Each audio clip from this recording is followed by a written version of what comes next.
Fala galera, sejam muito bem-vindos ao canal da Live Run aqui no YouTube. Agradecendo mais uma vez hoje a sede estúdio do Alexandre e o professor Neno, que sempre nos recebem muito bem aqui. É o 6º episódio do ano de 2026, desde já peço para vocês curtam, se inscrevam, compartilhem, tirem dúvidas, comentem algo, isso dá uma força gigante para nós. E hoje, meu Deus, como foi difícil encontrar nossa convidada de hoje, a Angelina, seja muito bem-vinda. A Angelina é gastroenterologista, é aluna da assessoria e hoje a gente veio trocar algumas ideias aqui. Até ela trouxe bem mais material do que eu esperava, ela veio armada aqui, até com o computador, eu acho que ela vai dar uma palestra, Angelina. Seja muito bem-vinda. Muito obrigada. Pode se apresentar, fica bem à vontade, fala um pouquinho sobre você, academicamente, a tua história com a corrida. O espaço é teu. Então, obrigada, Maurício. Obrigada a Live Run pelo espaço, né? E eu fico muito contente em a gente poder conectar um pouquinho os conhecimentos, né, da gastroenterologia e do exercício físico, que eu sou tão fã, né? Que mudou muito a minha vida, né? A minha qualidade de vida e poder proporcionar isso, levar essa mensagem para mais pessoas, além dos meus pacientes do consultório, eu acho que é sempre muito, muito agregador, assim, e acho que faz parte hoje, mais do que nunca, nós como médicos e como profissionais que atuam na saúde das pessoas, em levar informação de qualidade, né, para todo mundo que quer melhorar a sua saúde e que busca isso e trazer profissionais da saúde que estão aliados às principais, à literatura médica de evidência, né? Eu acho que isso é muito... O Maurício estuda muito sobre isso, né? Então, trazer profissionais, eu fico muito, muito agradecida e feliz em poder estar aqui e contribuir um pouquinho. Que legal. Eu acho importante a gente contextualizar, Angelina, porque para muitas pessoas, ok, mas para muitas talvez não seja tão óbvio assim. O que faz um gastroenterologista, com o que vocês lidam dentro dessa grande coisa chamada corpo humano, com o que vocês mexem? Dessa grande coisa chamada abdômen, né? Então, o gastroenterologista, ele é o médico que estuda todo o trato gastrodigestivo. Eu sou gastroenterologista clínica, né? Então, hoje a gente sabe que tem muitos colegas que atuam no trato gastrointestinal, então eu trato clinicamente os pacientes. E existem várias atuações dentro da gastroenterologia. Então, tem médicos que podem fazer endoscopias e colonoscopias, tem médicos que tratam apenas o fígado, tem médicos que são mais direcionados para a parte do tubo digestivo, das doenças do tubo digestivo. Enfim, hoje a nossa especialidade ela é muito ampla e existem pessoas, enfim, colegas que se subespecializaram. Então, eu tenho um carinho enorme pelas doenças do intestino em si, né? E é a área que eu me foco mais atualmente, gosto muito. E hoje eu atuo no meu consultório médico, eu dou aula para os alunos de medicina na faculdade da Attus e atuo na preceptoria da residência médica de gastroenterologia, onde a gente forma novos gastroenterologistas, né? E o gastroenterologista fez, além dos 6 anos de medicina, 2 anos de clínica médica, mais 2 anos de gastroenterologia e, às vezes, mais alguma formação específica em fellows, enfim, em alguma parte mais específica, né? É isso. Olha que legal. Tu é mais direcionada à área intestinal, então. No campo da corrida, Angelina, a gente está acostumado, obviamente, por uma proximidade entre profissionais, né, com os nutricionistas que se especializaram mais nessa área. Então, de repente, a gente consiga explorar um pouquinho aqui mais pela visão médica, algumas coisas que acontecem, né? Se eu puder começar com essa pergunta, porque foi pergunta de alguns alunos também, ela vai de encontro à questão, obviamente, da saúde, certamente, mas no final das contas o pessoal se preocupa com a performance e o quanto algumas coisas atrapalham na prática, né? A questão da diarreia em prova foi abordada nas perguntas de quem sabiam que você viria aqui. Porque você treina, você faz o plano alimentar, você segue tudo aquilo que deve seguir em tese. E aí chega na prova, lá bate o tal do piriri. O que acontece?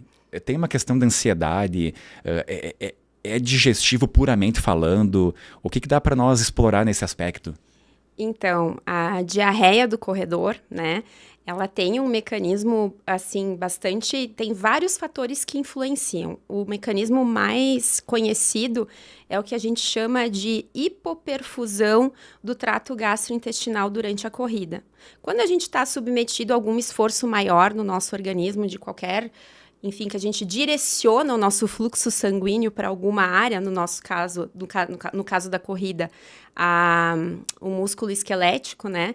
Então, o organismo ele vai direcionar o oxigênio, enfim, o aporte de energia para o músculo. E nisso a gente tem uma redução de fluxo sanguíneo na verdade, para toda a circulação esplâncnica, que a gente chama, né? Então, para toda a parte gastrointestinal. E, às vezes, a gente pode ter a redução mesmo, né? E pequenas isquemias, tá? Do intestino durante esse esforço mais intenso durante a corrida. E isso acaba fazendo com que a gente tenha uma permeabilidade intestinal também aumentada, ou seja, as nossas células do intestino, elas são geralmente bem juntas, né? Elas têm várias proteínas, enfim, que mantêm e a estabilidade da microbiota intestinal, que a gente vai falar sobre isso depois. E durante a corrida, que é um estresse, no caso, né? Isso pode ser quebrado. E isso faz com que vários mediadores inflamatórios, mediadores neurológicos, enfim, do nosso eixo intestino-cérebro, façam com que a gente também tenha diarreia. Então, além do mecanismo de isquemia, a gente tem uma ativação do sistema simpático e isso pode fazer com que a gente tenha essa questão do trânsito intestinal mais acelerado, principalmente a parte distal, por isso que aí a gente pode ter a diarreia, né? E a questão da permeabilidade intestinal. Essas são as principais hipóteses, né, para diarreia do corredor. E como é que se faz, né? Porque a gente tenta se reduzir isso com treinamento. Com treinamento e acompanhamento nutricional adequado. Tem que ajustar bem com o nutricionista quais são as demandas, né, que você tem durante um treino. Enfim, a extensão da corrida, né, se for uma maratona, você ajustar isso direitinho na questão de carboidratos e proteínas, ter uma dieta muito regulada e o preparo que vem antes da corrida. E é claro, o sistema nervoso também influencia nisso. Assim como a gente, antes de algum evento estressante, uma prova, uma apresentação, eu tá aqui falando para vocês, assim, uma coisa que às vezes eu me sinto um pouquinho mais nervosa, mas eu sei que é um bate-papo, é normal, é esperado no paciente que tem esse tipo de resposta que num estresse agudo como o da maratona, né, enfim, ou de uma meia maratona, ou de 10 quilômetros que seja, enfim, para uma pessoa que não está acostumada, o sistema nervoso também pode agir nisso e fazer com que a gente tenha uma movimentação intestinal mais acelerada e também aumento de secreção no tubo gastrointestinal que faça com que a gente tenha mais diarreia. Então, é treinamento. Ter uma dieta equilibrada, uma dieta com carboidratos adequados no pré-treino e durante o treino, né? Que seja isso acompanhado com o nutricionista. E é óbvio que nos pacientes, nos corredores que tenham isso repetidamente, tem que procurar um médico gastroenterologista para ver se às vezes não tem algum outro distúrbio gastrointestinal que possa estar motivando essas diarreias de repetição, não só na corrida, mas como outros fatores estressantes ou às vezes induzido por alguma dieta inadequada, né? Enfim. Que aqui entra um ponto bem legal, Angelina. Foi muito bom tu tocar nesse aspecto, porque ele foi de encontro ao que costuma ser a nossa orientação na prática, né? É você ter uma treinabilidade gradual, de acordo com como a gente prescreve. É você não fazer grandes mudanças no padrão alimentar, especialmente no dia da prova, né? Às vezes se subentende que você vai fazer uma coisa diferente no dia da prova para que naquele dia você renda mais. E é justamente o contrário que se orienta, né? Nesses outros fatores estressantes que tu citou agora, tem questões voltadas a doenças que tu poderia talvez investigar no momento que tu cita, procura o gastroenterologista porque se a tua dieta tá ok, se tu não se sente tão estressado assim psicologicamente falando, e se o treino tá ok, mas esses episódios se repetem, o que pode estar acontecendo? A gente pode ir de encontro às condições mais benignas, né? Que seriam as intolerâncias alimentares. Muitos pacientes, às vezes, quando vão submeter uma atividade física, essa questão que a gente está falando, às vezes exagera na quantidade de alguns carboidratos, e às vezes ingere alguns produtos ricos em lactose, pode ter alguma intolerância alimentar. Tem pacientes que, às vezes, relacionados, quando a gente pensa em fazer uma atividade física mais extenuante, quer aumentar o consumo de carboidratos, às vezes pode ter um aumento também de produtos derivados do glúten. Então, a gente tem que ver se esse glúten realmente ele pode ser inflamatório, que aí a gente tem a doença celíaca, que é a condição que a gente realmente tem uma inflamação do intestino que provoca danos no intestino com má absorção, ou se esse paciente daqui a pouco tenha só uma intolerância ao glúten que não celíaca, ou seja, ele não consegue absorver bem o glúten, mas de certa forma não tem algum dano intestinal maior. E é claro, o que a gente teme, assim, principalmente nos pacientes jovens, é se não tem as doenças inflamatórias do intestino, como a doença de Crohn ou a retocolite, que podem dar, às vezes, diarreias, né, intermitentes, e pode piorar nessas situações estressantes ou então com uma ingesta excessiva de carboidratos, gorduras, etc. Então, na gastroenterologia, sempre a gente tem que, de acordo com a clínica do paciente, a idade e a história clínica dele, né, ver se não tem deficiências de vitaminas por conta dessas diarreias de repetição, ver se tem, de acordo com o diário alimentar bem adequado, a gente investiga como o paciente se alimenta no seu dia a dia, como ele se alimenta nessas condições antes de provas ou antes dos seus treinos, né? Então, a gente tem que ver realmente, de acordo com a história clínica e alguns exames laboratoriais e às vezes de imagem, para saber se ele não tem alguma doença do gastrointestinal que possa também estar provocando essas diarreias. Fica a dica então aí, né, pessoal? Porque muitas vezes me parece, e aqui fala por mim, tá? Muitas vezes tu tem o sábado à noite, que antecede o longão do domingo, e como tu vai gastar mais caloria, e tem essa coisa, tu treina bastante, tu é magrão, a gente se equivoca em algumas análises, né? Hoje então eu vou lascar na pizza. E aí tu paga caro por isso no longo do dia seguinte, mas como não é sempre, tu paga pra ver, né? E o pessoal relata, o que tu comeu na noite anterior? Geralmente tá lá pizza, ou sei lá, lasanha, ou aquele churrascão. Mas aí, se não for o caso da dieta, tu deu essas dicas, então, de investigação, né, Angelina? E o café? Excesso de cafeína também chega nesse ponto? Não chega? O que dá para falar do café? Que é o pré-treino da galera, né? Sim. O cafezinho chega na academia de manhã cedo, ou lá na própria pista, tá sempre presente. E alguns se passam. Sim. O café a gente tem que cuidar realmente. Eu sempre digo, enfim, para quem é colega ou para os colegas da corrida mesmo, né? Não, que a gente tem que conhecer o próprio corpo, os efeitos do café sobre o corpo, né? O café já tem benefícios no trato gastrointestinal em relação principalmente na doença hepática, né? As doenças do fígado. Mas tudo tem a sua dose.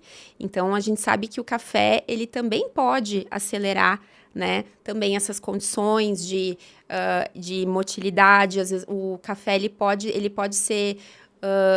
alguns pacientes podem ter mais dor epigástrica aqui na região do estômago em relação ao café. Tem pacientes que podem ter mais refluxo com o café. Então, isso tem que ser abordado individualmente. E alguns pacientes experimentam também diarreia com o café, né? Muitas vezes é uma condição benigna, só a gente tem que titular a dose. Saber o quanto de café não vai provocar efeitos gastrointestinais indesejáveis e que podem atrapalhar, inclusive, até o exercício, né? O café está sempre presente ali, né? Tu falou da questão da motilidade intestinal, Angelina, eu lembrei de outra questão. Alguns alunos relatam, mas não sei se na literatura médica isso é bem claro para vocês, começou a correr, melhora a frequência lá da evacuação, melhora a qualidade. É um benefício da corrida que a gente pode afirmar ou não é tão claro assim? Que a gente tem relatos, né? A pessoa começou a correr, eu tinha problema que eu só conseguia ir no banheiro uma vez por semana e agora estou conseguindo todo dia. Como é que vocês enxergam isso? Não, com certeza. A corrida, assim como qualquer esporte que tenha uma carga moderada a intensa, ela é transformadora para a saúde gastrointestinal, tá? A corrida é não só a corrida, mas toda atividade física que a gente se dispõe, eu digo para os pacientes, a suar a camiseta, ela é benéfica para o intestino, para todo o sistema gastrointestinal. Porque hoje a gente sabe da ligação do nosso intestino com todo o organismo, que não os benefícios da atividade física, elas vão além dos benefícios na saúde cardiovascular, inclusive intestinal, e do eixo intestino-cérebro também, né? O nosso intestino é o maior produtor de serotonina, de bem-estar, enfim, e que é importante esse efeito também. E, assim, para a constipação, é essencial que o paciente se exercite, pelo menos 3 vezes por semana, né, num esforço médio a intenso, mas tudo controlado, né, com o cardiologista tendo feito uma análise cardiovascular para os pacientes, para saber se ele pode se submeter a esse tipo de esforço, e também médicos ortopedistas, para ver se o paciente não tem alguma contraindicação a fazer esse determinado tipo de atividade física, mas tudo é ajustável, né? Então, o importante é se mexer. Não só para constipação, mas também para outras... a gente pensa que vai dar diarreia. Para os pacientes com síndrome do intestino irritável, que a gente chama, que são os pacientes que experimentam dor, e às vezes dor no abdômen, né? E desconforto abdominal, associado ou não a diarreia ou constipação, também tem benefícios. Porque a gente sabe que o exercício hoje vai muito além da questão da motilidade, vai da microbiota do intestino, o microbioma, né? Que é a composição de bactérias benéficas para o nosso intestino. Então, a gente sabe que um exercício físico moderado a intenso, 3 vezes por semana, depois de 8 semanas, ele já modula beneficamente essa microbiota, ou seja, a gente consegue multiplicar bactérias que são favoráveis à saúde gastrointestinal e de demais órgãos à distância. E isso influi tanto na redução de doenças intestinais, como doenças inflamatórias do intestino, que é a doença de Crohn, a retocolite, síndrome do intestino irritável, doenças metabólicas associadas à gordura no fígado, né, que a gente tem a doença esteatótica, hepática, associada ao metabolismo, os pacientes que tenham sobrepeso, obesidade, diabetes associado à gordura no fígado. A gente tem o eixo intestino-fígado, né, que a gente e a atividade física é promotora e assim essencial no cuidado desses pacientes. Então, hoje os benefícios eles vão muito além do que só ter aquela adrenalina e melhorar o condicionamento cardiovascular. O intestino também ele agradece. E, claro, a redução do câncer de intestino. A gente sabe que os pacientes ativos, eles reduzem até 25% a chance de câncer no intestino nos pacientes que tenham atividade física regular. O intestino tem eixo com todo mundo. Gente do céu. Angelina, tu falando tanto benefício e tanto eixo, tanta comunicação, né? Eu lembro de um professor da pós-graduação falando pela linha da biologia evolutiva. O intestino era o primeiro cérebro, na verdade. Hoje a gente diz, o intestino é o segundo cérebro pela quantidade de coisas que ele produz, né? Tu falou da serotonina e tal. Mas pensando evolutivamente, os nossos ancestrais lá, se você pegar a linha taxonômica lá de cima, até chegar em nós, eles só tinham o intestino, eles não tinham o cérebro. Então, se pegar por esse lado, vejo o tamanho da importância que ele tem, né? Tantas condições que tu já citou aqui, porque todas elas mexem muito no humor. Exatamente. Mexem mesmo? Mexem. Tu pega uma pessoa irritada de manhã. Dizem o termo enfesada. É isso aí. É do que eu tô pensando? É mais ou menos isso. Tanto a constipação quanto o paciente que tem a diarreia, não digo por causas orgânicas que a gente chama, né? O que são as causas orgânicas de distúrbios gastrointestinais? São essas que eu falei que provocam alterações visíveis por exames, tanto laboratoriais quanto exames de imagem, na mucosa do intestino, que é a pele interna que reveste o intestino e que pode provocar outros danos extraintestinais também.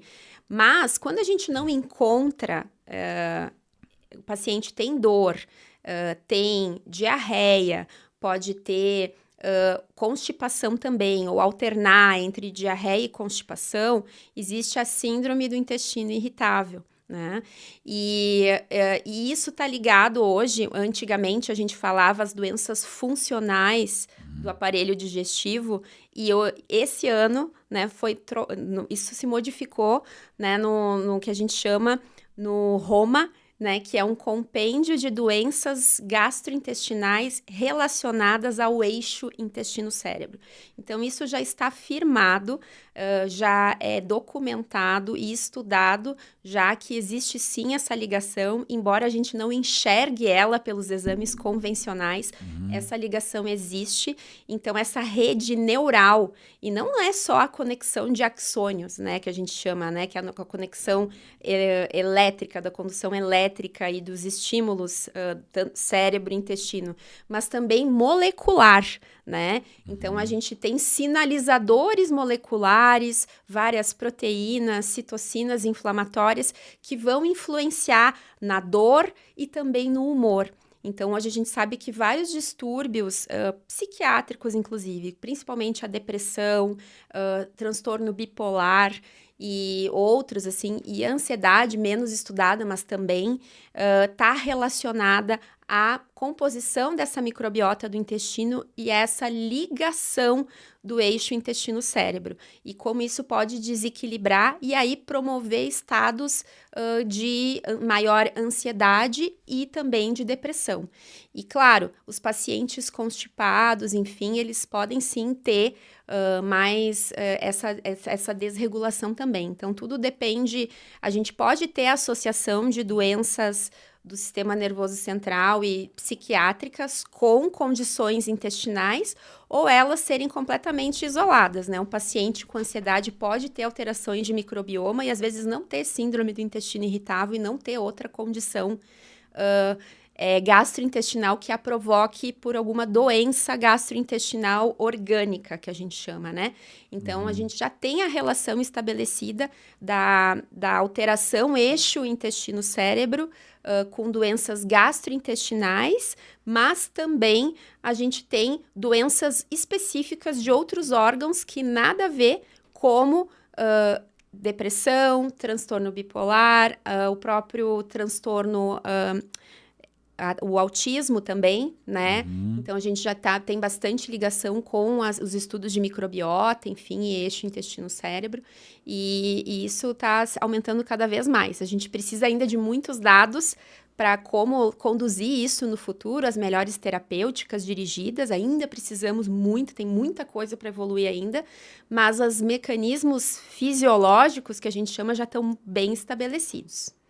E, Angelina, e dá para dizer um pouquinho como que exatamente o exercício age para melhorar essa microbiota? Porque tu falando, e eu acredito que as pessoas que ouvem também, nós estamos acostumados a olhar mais pelo viés da alimentação, na alteração da microbiota. Também pelo que eu disse lá no começo, nós estamos acostumados com os nutricionistas, pela parceria de trabalho, né, do educador físico, do nutricionista. E é a primeira vez que a gente conversa com uma gastroenterologista na tua condição. E pega até um pouco a mim de surpresa o exercício ter tanto impacto assim na microbiota. Estou mais acostumado a falar da motilidade, do auxílio na evacuação e tal, ainda com dúvidas, né, como nós conversávamos. Mas dá para explicar um pouquinho a forma de ação com que o exercício ajuda na melhoria da microbiota? Sim. Bom, o exercício e a microbiota intestinal é bidirecional, como a gente chama. Esse eixo, ele é bidirecional. Ele é intestino-cérebro e cérebro-intestino, né? E aí a gente tem, principalmente no atleta, o eixo intestino-músculo, né? Então, quando a gente... agora falando em relacionado ao músculo e intestino, isso depois ser conduzido para o cérebro, né? Durante um exercício físico mais importante, como eu falei antes, de intensidade moderada a intensa, o nosso músculo, ele libera algumas substâncias que são chamadas miocinas, né? Que são peptídeos e algumas interleucinas que vão agir de forma, podendo modular a permeabilidade intestinal e também interferir na composição da nossa microbiota. Por isso que hoje existe que a microbiota dos atletas, ela é diferente, por exemplo, de um paciente que tenha tenha a mesma alimentação, more no mesmo lugar, às vezes pessoas da mesma família, mas quando entra atividade física, ela é diferente desse paciente que cresceu nas mesmas condições, com a mesma alimentação, com tudo, mas faz a atividade física. Então, o exercício é capaz, sim, de modular essa microbiota de forma saudável, produzindo micro-organismos que reduzam a inflamação no corpo em vários sistemas, tá? Tanto intestinal, quanto osteoarticular, né? Quanto cardiovascular, tá? E o contrário também. Então, a gente precisa nutrir a nossa microbiota, né, para que a gente possa ter melhor rendimento numa atividade física. Então, nós consumirmos mais fibras, menos gorduras saturadas, menos alimentos ultraprocessados, não fumando, tendo um sono adequado, tentando controlar o estresse, né, tendo atividades não só de intensas, né? Como a gente sempre tem pessoas mais aceleradas, mas proporcionar momentos de relaxamento, todo esse equilíbrio também vai fazer com que a nossa microbiota se componha de uma forma nos conduzindo para a saúde, né? E a gente sabe que o eixo, agora é a direção do intestino pro músculo, né?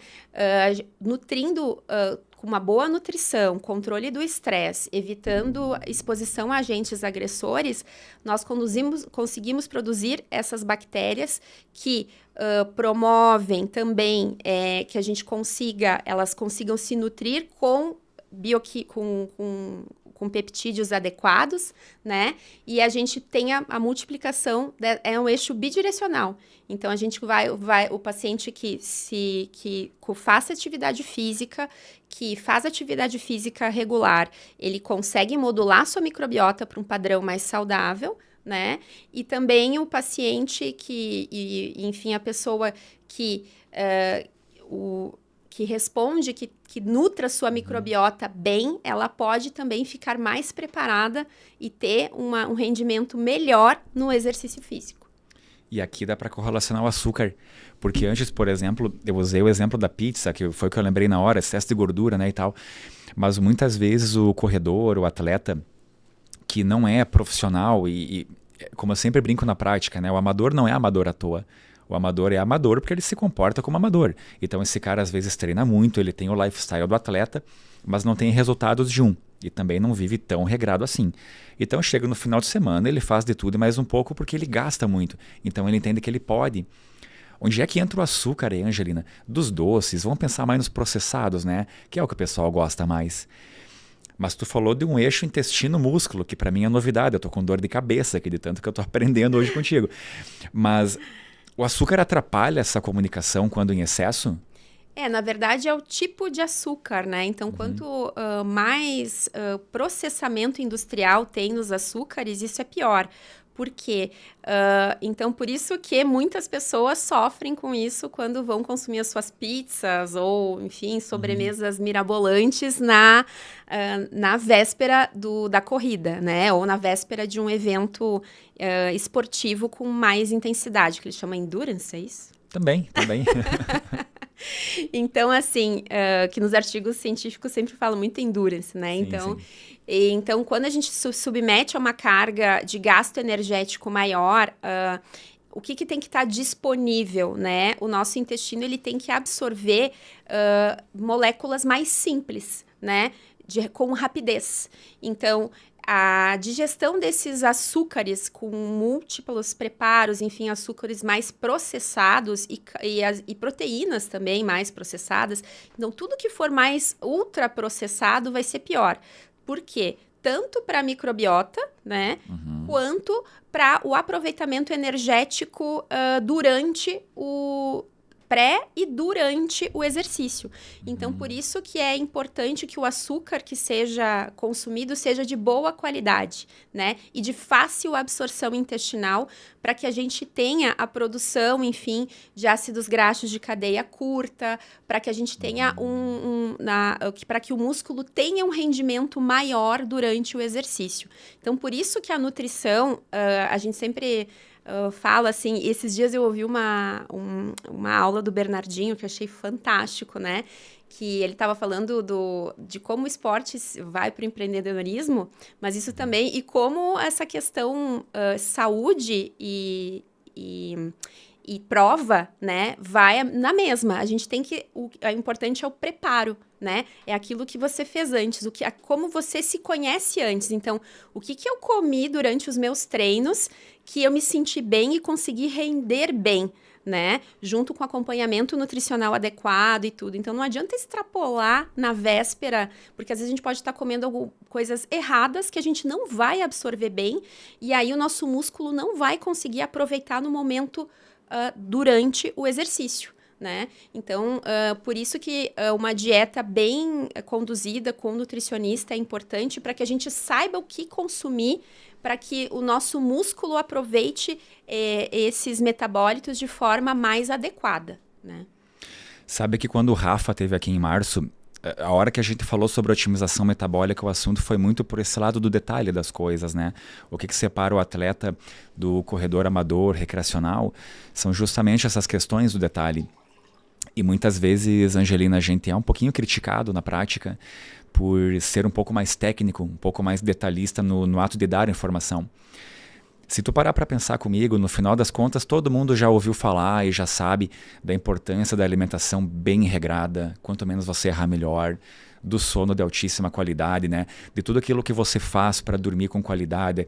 E o preparo, como tu bem disseste ali nas palavras do Bernardinho, é o segredo que te encaminha para uma execução bem feita de algo. Mas se todas as pessoas sabem, de certa forma, dessas informações, o que diferencia, talvez, tu ser melhor ou menos convencido da real importância é a informação de qualidade. Então, por mais que a gente dê, às vezes, uma informação um pouquinho mais técnica, que às vezes é um pouquinho mais difícil de entender, a nossa preocupação na prática é justamente atingir essa expectativa. Porque eu vejo muito em podcasts que eu assisto e discussões do dia a dia, né? Que se você deixa a informação muito generalista, vamos dizer assim, e de fácil entendimento, aquilo atinge o que a pessoa já sabe. Então, quando tu fala, por exemplo, de todos esses aspectos da microbiota, parece super amplo, né? Mas a gente caiu de novo no mesmo lugar. Se alimente bem, durma bem, faça exercício. O que tu falou um pouquinho mais e ampliou? Os mecanismos. Que a pessoa pode entender ou pode não entender. Mas simplesmente colocar aqui na mesa, eu acho muito legal. Eu tô encantado com a tua fala nesse sentido, porque tem muita informação nova aqui e que está se complementando com os convidados que vieram antes. Então, por mais que não tenha sido exatamente a sequência perfeitamente planejada, parece que está tudo encaixando, sabe? Tô bem feliz assim com a tua fala. Mas uma coisa que me chamou a atenção antes, Angelina, que na prática pode ser muito útil também para quem nos ouve. Não tenho síndrome do intestino irritável, não tenho dor, não tenho desconforto. Mas pode ser que a minha microbiota não esteja boa. Tem alguns outros sinais que eu possa ver no dia a dia de que a minha microbiota não está legal, mas eu não tenho nada de sintoma aparentemente. Mas talvez eu não saiba verificar outros sinais que existem. Existem? Pois então, hoje o que a gente chama de desequilíbrio da microbiota, assim, é a disbiose. E por mais que a gente conheça a disbiose, ou seja, quando a gente tem um desequilíbrio de bactérias promotoras à saúde, que reduzem doenças inflamatórias ou até que levam a mais câncer, enfim, e várias outras doenças, né? Então, a disbiose, ela está muito relacionada às doenças intestinais que eu já falei, a doença cardiovascular, doenças neurológicas, doenças neuropsiquiátricas, doenças as reumatológicas também, os reumatismos. Então, a gente já tem tudo muito bem estabelecido, né? Que realmente a microbiota desses pacientes é diferente de um indivíduo saudável. Mas o que é a microbiota de um indivíduo saudável? Então, não existe hoje dizer assim, este perfil de microbiota é do indivíduo saudável que nunca vai ter sintomas, que nunca vai ter doença. Então, a gente sabe que tem, sim, padrões dessa população de microbiota, né? E microbioma, na verdade, que hoje a gente sabe que não são só bactérias, a gente tem vírus e outros micro-organismos que precisam conviver em simbiose no nosso organismo para que tudo funcione bem. Mas o que a gente estuda mais são as bactérias. E os sinais, tem pacientes, às vezes, que não têm doença nenhuma, mas, por exemplo, pacientes que tenham estufamento abdominal, às vezes, né, gases em excesso, que mesmo que, isso aí não é nada, pode ser, sim, um fator de disbiose. Mas o que eu bato a tecla? Na verdade, a gente tem que lutar por uma microbiota saudável para evitar os malefícios lá na frente. Então, o básico hoje se fala muito em modulação da microbiota, ou seja, como que a gente vai promover esse equilíbrio e saúde a curto, médio e longo prazo, tendo hábitos de vida saudável. Hoje a gente não tem segredo, assim, né? Evitar os fatores estressores, o fumo, o álcool, a dieta rica em gorduras saturadas, tentar reduzir o consumo, não a cortar, mas assim, ter um equilíbrio entre gordura animal e gordura vegetal, mais fibras na alimentação. Claro, tudo isso orientado por um médico e nutricionista, porque tem pacientes, às vezes, que não toleram todos os tipos de fibras, então tem que ter uma forma balanceada de comer essas fibras, né? E fazer atividade física é fundamental, pelo menos 3 vezes por semana, de suar a camiseta, né? Que eu falo para os meus pacientes, não é? A média, alta intensidade, de né? média a alta intensidade. Então, esses fatores, sim, que vão fazer com que a gente consiga, durante a vida, melhorar a microbiota. E, claro, a microbiota, ela começa desde que, na verdade, a gente nasceu, né?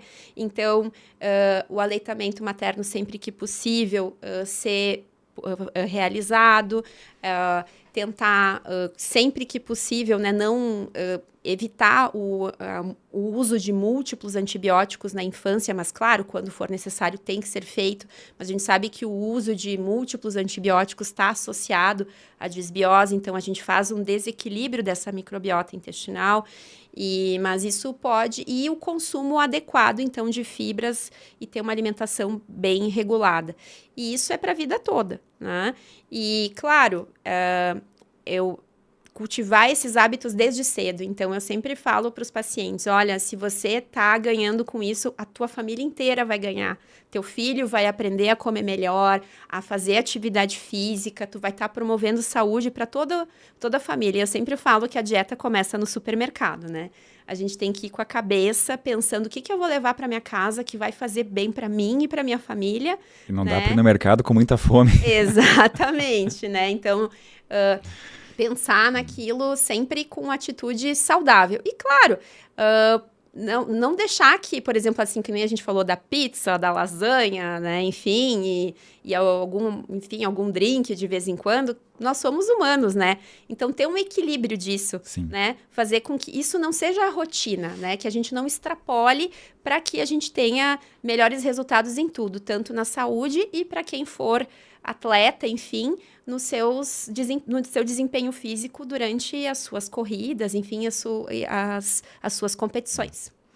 Ei, Angeline, quando tu falou da questão da alteração toda de microbioma, de fazer as coisas desde cedo, tem um aspecto cultural, que é um pai, uma mãe ensinar o seu filho pelo exemplo, né? Mas ali atrás, em algum momento, tu falou do impacto a nível molecular que essas alterações causam no organismo. Ou seja, se nós pegar aqui uma linha daí que vai para o lado da genética, isso vai passar para uma próxima geração. E sempre que a gente pode abordar na prática, acho bem interessante isso, quem já está vivendo isso, porque já passou seus genes, né? Mas quem pensa em ser pai, quem pensa em ser mãe, não é que, quando eu for, eu vou mudar, para dar um bom exemplo. Tu tá começando agora via o teu próprio DNA, porque isso vai ser passado, né?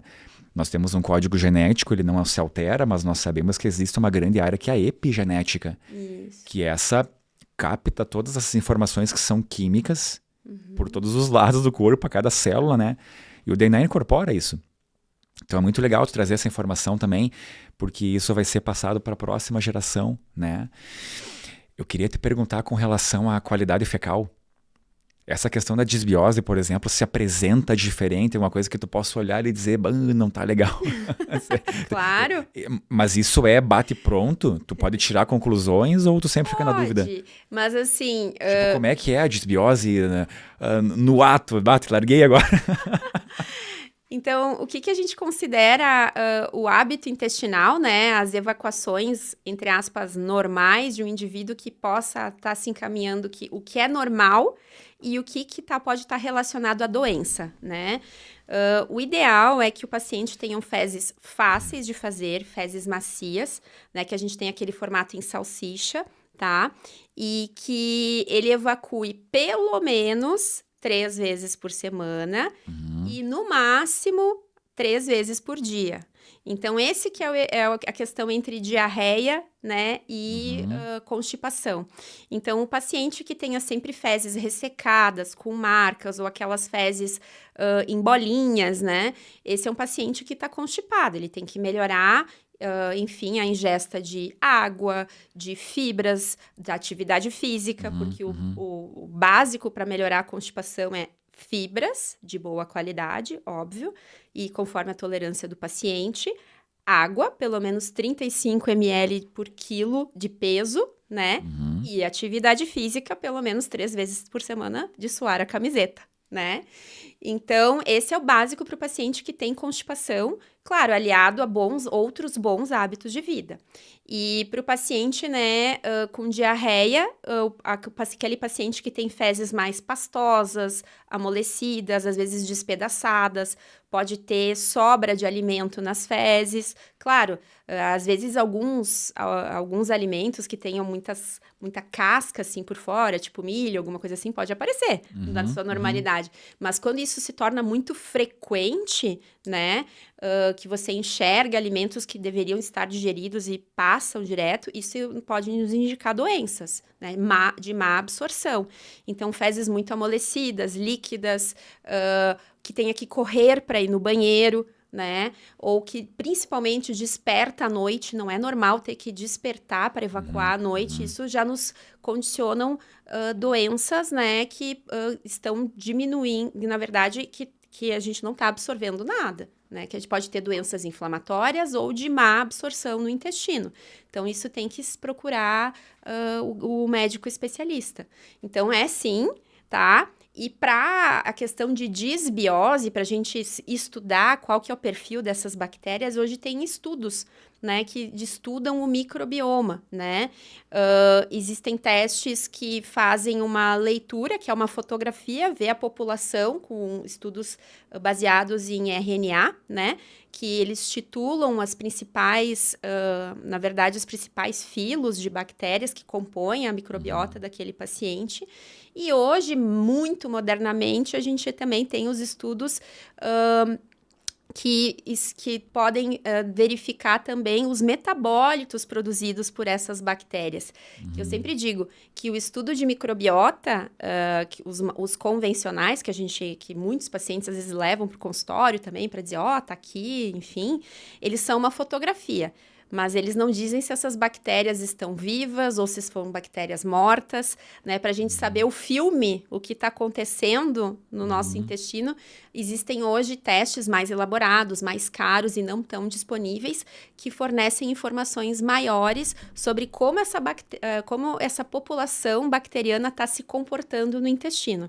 Mas isso é mais a níveis de estudos clínicos, enfim, e tem alguns testes já disponíveis, porém, esses testes, eles são uma fotografia, como eu falo, né? Eles não falam por si só se esse paciente tem uma doença ou tem a outra. A gente tem que analisar ainda a história clínica, os achados em outros exames laboratoriais e exames de imagem para saber se esse paciente tem alguma doença do tubo digestivo ou não, enfim, ou se isso pode estar associado a alguma outra doença do organismo, enfim, de outro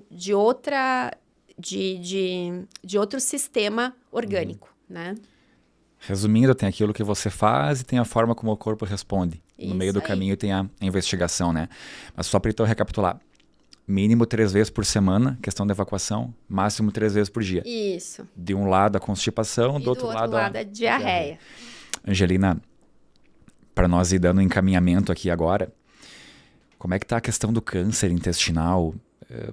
Essa relação até de ranqueamento que se faz, a prevalência populacional, ele é o terceiro que mais mata no mundo, a gente sabe da relevância do intestino agora, com a aula que deu aqui. Mas o câncer nos preocupa, que a gente sabe que hábitos de vida totalmente contrários a tudo que a gente foi conversando aqui podem levar a um câncer. Com mais a questão genética envolvida, enfim. Como é que está a questão do câncer do intestino? Bom, o câncer do intestino, ele aumentou, principalmente na população mais jovem. Então, isso foram os dados mais alarmantes que a gente teve, né? E por quê? Justamente pelo que a gente estava conversando, pelos hábitos de vida que essa população estava, enfim, a alimentação ultraprocessada, enfim, né? E hoje a gente estuda muito isso para saber por que essa população, por que o câncer de intestino está acontecendo em indivíduos mais jovens, né? A gente sabe que essas alterações genéticas, enfim, quando é um câncer hereditário, ele é mais raro, né? E essas taxas de câncer hereditário, né, que é transmitido de gene para, enfim, de geração para geração, ele é mais raro. Mas por que tem tanto jovem com câncer, né, de intestino? Voltamos novamente pelas questões culturais e de hábitos de vida, que esses jovens estão mais expostos, sim, a alimentação ultraprocessada e que possa estar relacionado também à microbiota intestinal e a composição dessa microbiota, ao estresse também, né, sono ruim e cigarro, enfim. Então, tem vários outros fatores que estão empregados nesse sentido. Então, novamente, a gente tem que se voltar à obesidade, né? Então, porque a população obesa cresceu e o câncer de intestino também. A gente sabe que a obesidade, ela está relacionada ao câncer de intestino. Então, nós sabemos que essa conjunção, não só dos fatores genéticos, mas principalmente do que a gente chama de exposoma, né? Que é a alimentação com ultraprocessados, ricas em açúcares e gorduras, alimentação de má qualidade, né? O sedentarismo, falta de atividade física, falta de tempo para talvez se dedicar a alguma atividade física, né? Então, a gente tem que procurar tempo para a nossa saúde, porque as doenças, infelizmente, elas estão chegando mais cedo. Então, acho que a principal mensagem do câncer de intestino é essa, e ele tem prevenção, né? Então, a gente tem que sempre pensar que se teve um indivíduo que teve câncer ali por volta dos 50 anos ou antes, essa família, essa pessoa tem que começar a fazer exames, como a colonoscopia, 10 anos antes do primeiro diagnóstico do familiar de primeiro grau que teve o câncer, né? E cultivar hábitos saudáveis, né? Desde cedo com as suas famílias, enfim, para que a gente evite que doenças como câncer de intestino e várias outras doenças crônicas, elas aumentem a sua incidência, tá? Então, a gente sabe que a população jovem, né, em torno à faixa de 35, 40 anos de hoje, ela tá mais doente do que há 40 anos atrás. Então, por exemplo, Angelina, se vamos supor, meu pai teve câncer com 50 anos, câncer de intestino. Eu teria que aos 40 Então, fazer a já investigação começar, pelo menos, a fazer nesse exemplo que tu citou, né? Isso, fazer a colonoscopia, enfim. Porque os métodos que são empregados hoje pelo Ministério de Saúde é para detectar câncer. Mas a prevenção, a gente sabe que ela começa sem sintomas. Ela começa pelos pólipos intestinais. Então, os pólipos, que são aquelas verrugas que crescem no intestino, que crescem, enfim, que pelo seu, pelo caráter evolutivo, podem se transformar em câncer em anos, né? Então, e pela colonoscopia, a gente consegue remover essas lesões para que o paciente não desenvolva câncer. Então, a gente sabe que para o paciente que, enfim, né, que teve câncer, que teve cânceres na família ali por volta dos 50 anos, eles têm que começar antes, né? E, claro, tudo com um médico especialista, enfim, fazer uma condução adequada, ver se realmente... Porque o câncer hereditário é diferente, né? Tem que avaliar a questão genética, ver se tem outras condições associadas para que possa ser aquele realmente câncer hereditário. Mas a principal causa do câncer hoje está relacionada, sim, aos hábitos de vida, né? Que é o câncer esporádico do intestino. Né? Ou seja, volta sempre no mesmo lugar. Exato. Sabe que muitas vezes, Angelina, parece que nós nos desviamos aqui nos assuntos porque é uma assessoria de corrida, né? Então parece que não estamos falando de corrida, mas como eu sempre falo para os alunos, nós treinamos pessoas que correm, sobretudo em nível amador, né? É uma esmagadora menor parte do grupo que corre a um nível mais performático, assim, ou que tenta viver o lifestyle do atleta, né? Então, como nós treinamos pessoas que correm, tudo que nós falamos aqui em todos os episódios podem acometer essas pessoas, né? Então, falar de câncer, por exemplo, já é falar de prevenção, né? E, sobretudo, quem passa pela situação talvez tenha um entendimento maior do quanto isso é importante e representativo a nível de informação. Queria te agradecer muito, Angelina, por essa aula que tu deu aqui para nós. Depois tu cobra. Capaz. Mas foi extremamente agregador. Como eu disse lá no começo, a tua área é uma área um pouco mais... parece distante do esporte, mas não é, dadas as informações que tu deu. Cada vez mais então, perto. Fica o agradecimento aqui da assessoria. Se tu quiser deixar mais uma palavra na reta final, aí fica à vontade. Ai, eu quero agradecer a oportunidade. Com um enorme prazer que eu venho aqui. E eu sou uma entusiasta da atividade física, não só para a saúde gastrointestinal, e eu fico muito feliz que a gente está tendo essas evidências para a saúde gastrointestinal e como tudo pode começar no intestino, né? E como a atividade física está relacionada a isso.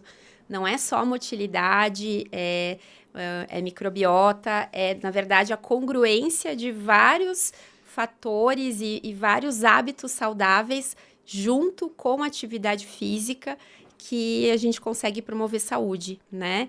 E eu fico feliz de poder trazer informação com qualidade e de evidência, que é o que nós médicos hoje queremos levar para os nossos pacientes e poder contribuir, né, para um grupo de vocês que eu adoro, né? Vocês são nossos mestres da corrida e espero, estou à disposição aí para que, enfim, né, para quem queira mais esclarecimento, né? Estamos aí. Muito obrigado, Angelina. Pessoal, esse então foi o nosso 6º episódio da Livrão Assessoria Esportiva, nosso podcast no YouTube. Esse canal foi feito para vocês que gostam de aprender um pouquinho mais sobre diversos conteúdos na área da saúde, da performance, obviamente voltado aqui na corrida como esporte. Deixa o like aí, compartilha, manda para alguém que tu acha que vai ser legal, né? Esse arcabouço aí de informações, isso nos ajuda muito a seguir tocando esse projeto aqui. Nos vemos em breve.